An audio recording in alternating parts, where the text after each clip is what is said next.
एक माँ की बहुत ही दर्द भरी कहानी आपको सुना रही हूँ। लास्ट तक वीडियो को जरूर देखिएगा। चलिए आज की ये कहानी सुनाती हूँ। बिमल बहुत परेशान था। उसे समझ में नहीं आ रहा था कि वो इस परिस्थिति में कैसे निपटे।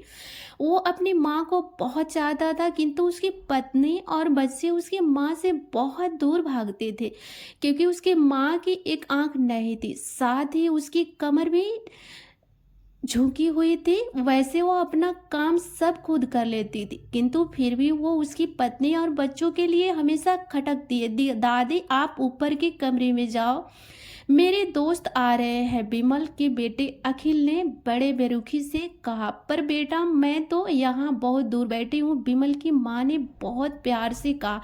नहीं, आप उनके सामने मत रहो, वो मुझे चिढ़ाते हैं, अखिल ने जोर से डांटते हुए कहा। क्या हुआ अखिल, क्यों चिल्ला रहे हो? बिमल की पत्नी कामिनी ने किचन से ही आवाज लगाई। देखो ना माँ, ये दादी यही ड्राइंग रूम में बैठी है और मेरे दोस्त आ रहे हैं, अखिल ने शिकायत भरे लहजे में कहा। माँ जी, आप ऊपर चली जाओ, क्यों हम लोगों को लजवाती हो? कामिनी ने बेटे का पक्ष लेते हुए कहा। बेचारे सरस्वती चुपचाप उठकर जीने के सहारे ऊपर जाने लगी। कमर झुकी होने के कारण उन्होंने ऊपर चढ़ने में बहुत परेशानी हो रही थी, किंतु वो पूरी ताकत से ऊपर के एक अकेले कोने वाले कमरे में जाकर बैठ गए। बिमल बाजू के कमरे से सब सुन रहा था। उसे कष्ट हो रहा था कि उसकी माँ को अपमानित होना पड़ रहा है, किंतु वो असहाय था। अगर वो कुछ कहता तो उसकी पत्नी बच्चे उसका विरोध करने लगते। दूसरे उनके तर्क भी सही लगते, चूंकि वो एक प्रशासनिक अधिकारी था। उसका सामाजिक स्तर बहुत ऊंचा था। उसकी ससुराल भी एक उच्च घराने में थी, अतः वह चुपचाप इस तरह हर दिन अपनी माँ को अपमानित होते हुए देखता रहता था। रात को बिमल की पत्नी ने कहा, देखो जी, अब कुछ करो। कल कलेक्टर साहब की पत्नी आई थी। माँ जी अपनी देसी धुन धारा में उनसे मिली। मुझे बहुत शर्म आ रही थी, बताते हुए कि ये मेरी सास है। मैंने कह दिया कि दूर की रिश्तेदार है, इलाज कराने आई है। बिमल को रोना आ गया, किंतु फिर भी वह चुप रहा। उसे समझ में नहीं आ रहा था कि वो क्या करे। अपने बेटे को स्थिति को सरस्वती अच्छी तरह से जानती थी और बेटे को कोई कष्ट न हो, इसलिए वो हर बात को चुपचाप सह लेती थी। बिमल बहुत उदास रहने लगा। एक तरफ परिवार और सामाजिक स्तर पर जीने की प्रतिबद्धता थी, तो दूसरी ओर माँ आखिर माँ से अपने बेटे की यह हालत नहीं देखी गई।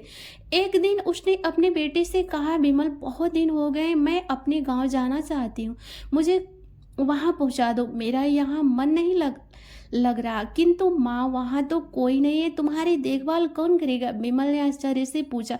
अरे सब गांव वाले तो हैं, और वो तुम्हारे मामा जी तो उसी गांव में रहते हैं, और फिर हम सारी व्यवस्थाएं कर आएंगे।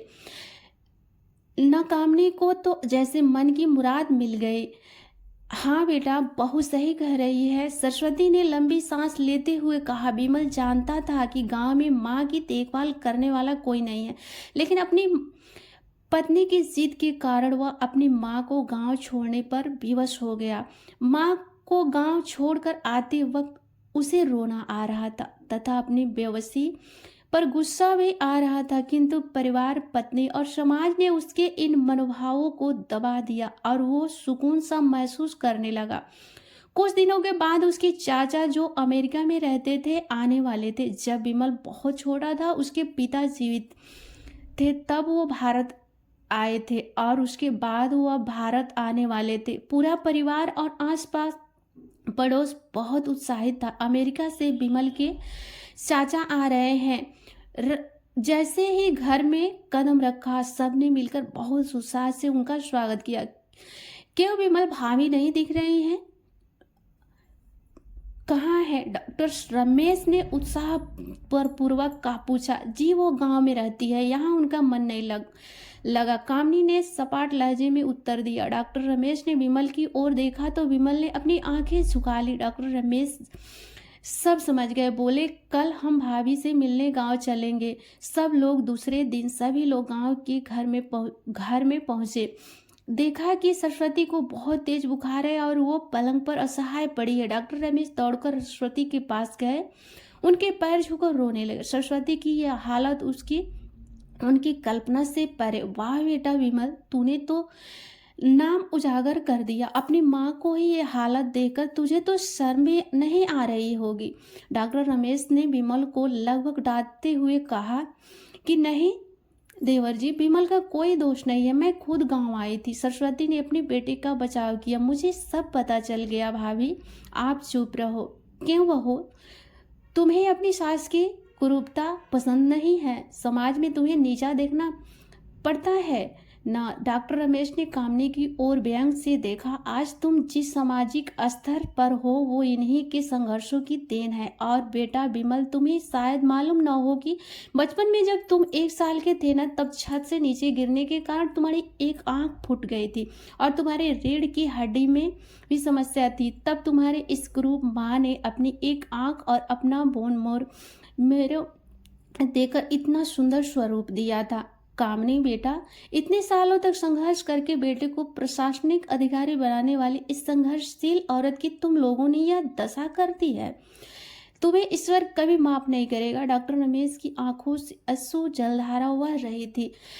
अब भाभी आप मेरे साथ अमेरिका जाएगी, यहाँ इन स्वार्थी लोगों के बीच नहीं रहेगी। डॉक्टर रमेश ने सरस्वती से कहा, विमल को तो कांटो तो खून नहीं था। डॉक्टर रमेश जो उसके चाचा थे ना, उसको जो राज बताया उसके बाद तो विमल को यही लग रहा था कि उससे ज़्यादा पापी इंसान इस दुनिया में कोई और है ही नहीं।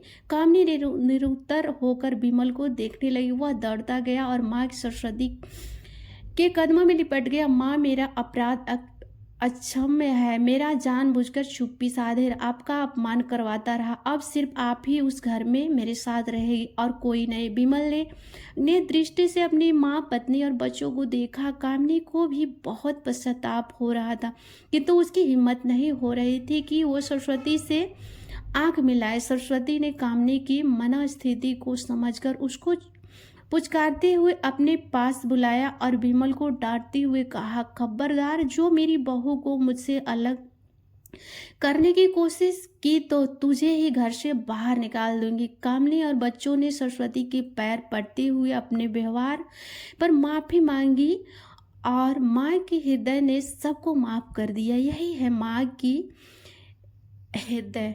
Thanks for